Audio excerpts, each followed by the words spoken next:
Hey guys, my name's Matt, I love hockey, and today I'm going to be doing a season preview for the Toronto Maple Leafs. I'm going to start off by breaking them down by position, starting on the left wing. And all of these lineups were acquired from rosterresource.com, so they might not be 100% accurate, but we'll break that down as we go.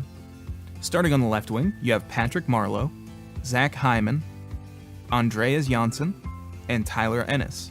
Now that's the first thing I want to bring up, is that some projected lineups have Tyler Ennis listed here, some of them have Josh Leivo. I'm not 100% sure who will be put in here, probably Leivo if I had to guess, but we'll see how that all shakes out.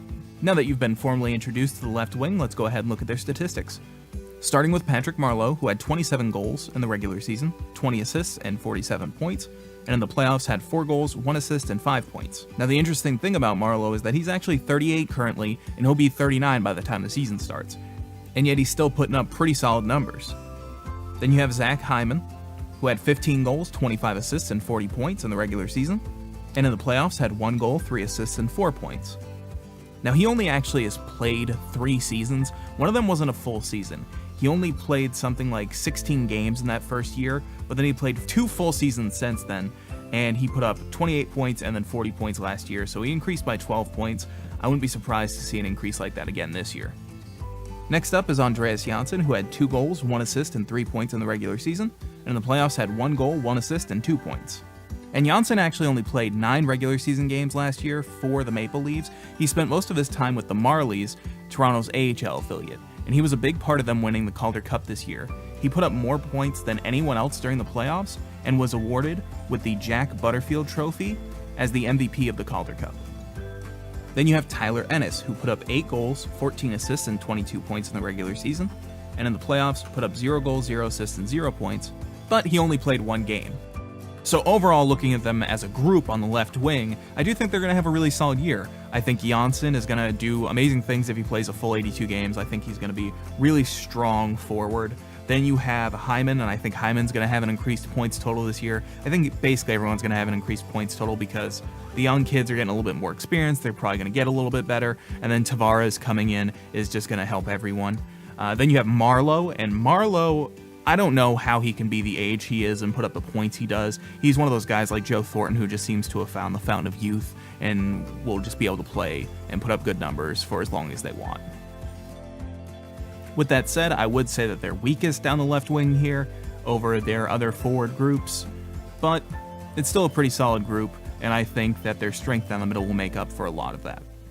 And speaking of strength down the middle, let's go ahead and look at their centermen. You have Auston Matthews, the recently signed John Tavares, Nazem Kadri, and Par Lindholm. Now Lindholm's the only one that's really questionable here. There's an interview that's been quoted where somebody said that he had the inside track on that 4th line center position. Diving into the statistics, Auston Matthews had 34 goals, 29 assists, and 63 points in the regular season, and in the postseason had 1 goal, 1 assist, and 2 points. And he only actually played 62 games last year, so that's his first season as a points per game player in the NHL. John Tavares had 37 goals, 47 assists, 84 points, and he played 0 games in the postseason because he was playing for the Islanders at the time, and they didn't make it to the playoffs. And that's actually an 18-point increase over his previous season, where he scored 66 points in 77 games. Then you have Nazem Kadri, who had 32 goals, 23 assists, 55 points in the regular season, and in the playoffs had 0 goals, 2 assists, and 2 points. And rounding out the center position, you have Par Lindholm, who all his statistics are from the Swedish Hockey League, where he played 49 games. He put up 18 goals, 29 assists, and 47 points, and in the playoffs put up 6 goals, 5 assists for 11 points. I know it's not the NHL, but he's playing against full-grown men, so figured I'd just go ahead and throw those statistics in there. Down the middle, they are amazing. You have Tavares, you have Matthews, you have Kadri. Now, there is some debate on whether or not who will be the first line, who will be the second line. I really don't think it matters. I think they're basically going to have 2 first lines with Matthews and Tavares.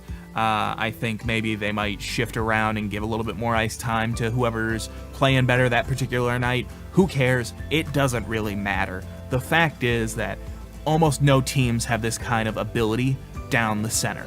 The only team that really comes to mind that can rival this is the Pens with Evgeny Malkin and Sidney Crosby.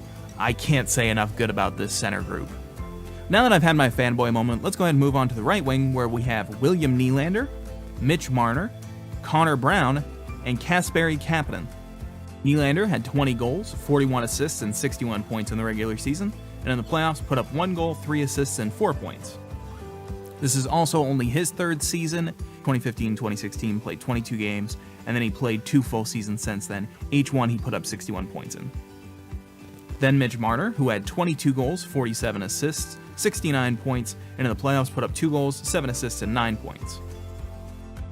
This was actually Marner's second year, because this is a super young team, and they solely exist to make everyone else feel old and slow. And you know what? I'm here for it. Connor Brown had 14 goals, 14 assists, 28 points in the regular season, and in the playoffs had 1 goal, 2 assists, and 3 points. This is 12 points less than he put up in the previous year, but this is only his second year. Then you have Kasperi Kapanen, who put up 7 goals, 2 assists, and 9 points in the regular season, and in the playoffs put up 1 goal, 0 assists for 1 point, and he only actually played 38 games this last year. Down the right side, they're exactly the same as down the middle. Your top 2 guys, amazing players, they're almost interchangeable, they're so good. Then your third line guy is solid. Your fourth line guy, hasn't played a full season yet. You'll see how he pans out. I have seen a couple of lineups where they have Kapanen as the third line guy and Brown as the fourth line guy. Personally, I would stick with Brown on the third line. But, it really depends on how Kapanen plays if he does play a full year this year. One last thing I wanted to talk about right here is the fact that William Nylander looks exactly like Joffrey Baratheon from Game of Thrones. I feel like this is very important information that you need going into the season. Now let's move on to defense. There's Morgan Rielly, Ron Hainsey, Jake Gardiner, Nikita Zaitsev, Travis Dermott, and Connor Carrick. Morgan Rielly in the regular season had 6 goals, 46 assists for 52 points, and had a total on ice time of 21 minutes and 36 seconds. Jake Gardiner had 5 goals, 47 assists, 52 points, and a total on ice time of 22 minutes and 32 seconds. Travis Dermott had 1 goal, 12 assists, 13 points, and a total on ice time of 16 minutes. Ron Hainsey had 4 goals, 19 assists, and 23 points, with a total on ice time of 21 minutes and 52 seconds. Nikita Zaitsev had 5 goals, 8 assists, 13 points, and a total on ice time of 22 minutes and 13 seconds. And Connor Carrick had 4 goals, 8 assists, 12 points, and a total on ice time of 15 minutes and 8 seconds. Morgan Rielly, Jake Gardiner, and Connor Carrick all had career highs in points this year. Morgan Rielly actually had 25 more points than he had any of his previous seasons. And Ron Hainsey had his highest points total since the 2009-2010 season. But Morgan Rielly is the big story here. He had career highs by 25 points. That is an insane increase. Looking at his performance in the playoffs, he put up 0 goals, 5 assists, 5 points, and had a total on-ice time of 20 minutes and 49 seconds. Jake Gardiner had 0 goals, 2 assists, 2 points, and a total on-ice time of 23 minutes and 39 seconds. Travis Dermott had 1 goal, 0 assists, 1 point, and a total on-ice time of 13 minutes and 42 seconds. Ron Hainsey had 0 goals, 1 assist, 1 point, and a total on-ice time of 21 minutes and 26 seconds. Nikita Zaitsev had 0 goals, 2 assists, 2 points, and a total on-ice time of 20 minutes and 48 seconds. And Connor Carrick didn't play any playoff games, so he had 0 goals, 0 assists, 0 points, and a total on-ice time of 0 minutes and 0 seconds. How do I feel about their defense? Well, I'd say it's pretty alright. It's definitely a weak spot, but this team is really good, so there's going to be spots that are a little bit weaker than others. The thing I keep hearing about the Leafs is they don't have a mobile, puck-moving defenseman, but I'd say Rielly and Gardiner make up for that. They each had 50 points last season, and you have enough offensive firepower from your forwards to make up for that lack of an all-star defenseman. And now for the goaltending. You have Frederik Andersen and Curtis Michelini. In the regular season, Andersen had 38 wins, 21 losses, 5 overtime losses, and a goals against average of 2.81 and a save percentage of 0.918. And these are career highs for him. In the playoffs, he had 3 wins, 3 losses, a goals against average of 3.76, a save percentage of 0.896. Michelini in the regular season had 11 wins, 5 losses, 1 overtime loss, had a goals against average of 2.14, and a save percentage of 0.934. and in the playoffs he had 0 wins, 1 loss, a goals against average of 5.07, and a save percentage of 0.826. Now, Curtis McElhinney played a decent number of games and actually put up better numbers than Frederik Andersen.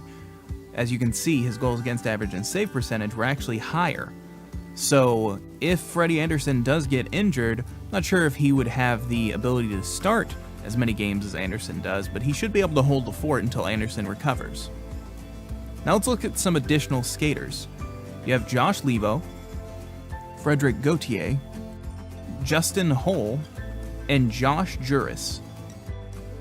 Josh Leivo, in the regular season, had 1 goal, 3 assists, and 4 points. Frederic Gauthier had 1 goal, 0 assists, and 1 point. Justin Holl had 2 goals, 0 assists, and 2 points. And Josh Juris had 3 goals, 3 assists, and 6 points in the regular season. Now you might see some of these guys play in the regular season. The only 2 I really heard anything about were Josh Leivo and Josh Juris, who might end up in the lineup at some point this season, especially if there's injuries. Now let's move along to player signings in the offseason. John Tavares signed a 7-year contract for $11 million. Andreas Janssen signed a 1-year contract for $787,500. Frederic Gauthier signed a 2-year contract for $675,000. Tyler Ennis signed a 1-year contract for $650,000. Justin Holl signed for 2 years at $675,000. Josh Juris signed a 1-year contract for $650,000. Connor Carrick signed a 1-year contract for $1.3 million. Calvin Pickard signed a 1-year contract for $800,000. And Par Lindholm signed a 1-year contract for $925,000. Now, at the end of each one of these videos, I like to ask the question of what is still up in the air. These are questions that I have that I think will determine whether or not a team has a good season or a weak one. First question I have is, how will the kids react to veteran leadership? This is really the first time they'll have a big-name guy come in who spent a lot of time in the NHL. But this team so far has just been a group of young dudes trying to figure it out as they go. And it'll be interesting to learn how they treat Tavares when he arrives. This could, of course, actually make them a whole lot better, because these kids won't be having to make it up as they go along anymore. They have somebody who's been there and done that, and can help them mature their game. The next question is, how does Tavares take the move? Now, I know what you're probably thinking. Tavares is a great player, and I won't deny that. But he's only ever played for the one team. So he might love it and thrive, or he might like it a lot less than he thinks he will. Especially in Toronto, where we've seen pretty good players just not be able to perform there. Phil Kessel immediately comes to mind. They also find themselves in a great position, in the way that they have 2 first lines pretty much. And competition will sometimes breed the best of those lines. But other times it can breed all kinds of problems. People don't think they get enough ice time and they might get a little bit angry. Something that we've also seen in the past. Another thing to look at is their losses in the offseason. They lost James Van Riemsdyk, Tyler Bozak, and Roman Polak. Each one is a formidable player that can win you a game if they have a good night. And finally, their defense. The Leafs are seen as having a weak defense. I don't think that this will be a problem. I think Tavares will come in and play a defensively responsible game, and that'll make the younger players want to do the same.